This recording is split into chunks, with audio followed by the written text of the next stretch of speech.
যায় উলিয়াই ল'লে অলপ ভালকৈ বাজি পেলাই পিটিকা বনাম হালধি নিমখ সানি লৈছোঁ ইয়াতে অকণমানি আৰু অকণমান তেল দি অলপ ফ্ৰাই কৰি লওঁ বেছি তেল দিব নালাগে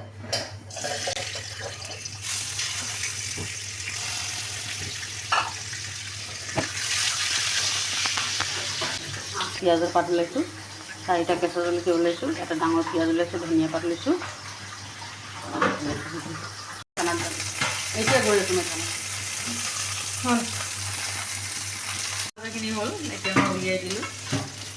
অলপমান ঠাণ্ডা হ'লে তেতিয়া মই পিঠাটো বনাম এতিয়া গৰমে গৰমে বনালে হাতখন পুৰিব মোৰ অলপ ঠাণ্ডা হ'ব ইয়াতে মই 6 ফুটমান নহৰু ফ্ৰাই কৰি দিছোঁ 4টামান জলকীয়াও একেলগে দি দিছোঁ তেলত ভিডিঅ'টো অকণমান এতিয়া ঠাণ্ডা হৈছে মই কাটাখিনি উলিয়াই লৈছোঁ কাটাখিনি ভালকৈ উলিয়াই ল'ব লাগিব নহ'লে ক'ৰবাত ডিঙিত ফাঁচিব আৰু এইটো ৰৌ মাছৰ পিটিকা পিঁয়াজৰ পাত পিঁয়াজ ধনিয়া পাত তাৰপিছত অকণ গ্ৰেট কৰি কেনে নহৰু জলকীয়া নিমখ আৰু মিঠাতেল পিটিকাখিনি ৰেডি কৰোঁ এই নহৰু আৰু জলকীয়াখিনি মই কাটি লৈছোঁ অকণমানি যাতে এনেকৈ মিহিন চাইডৰ পৰা অকণমান আদা চিলাই পেলাই গ্ৰেট কৰি 1 চিকুটমান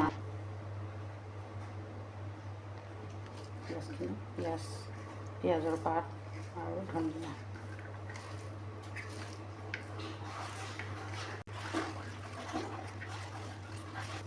মাছখিনি ল'ব লাগে ৰৌ মাছৰ পেটৰ মাছ পিচ কেকৰ হ'লে ভাল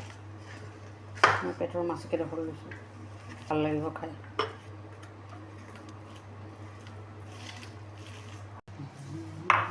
ধুনীয়াকৈ এটা বাতিত পৰিৱেশন কৰক আৰু গৰম ভাতেৰে খাওক মজা আহি যাব মাছৰ পিটিকা ৰেডি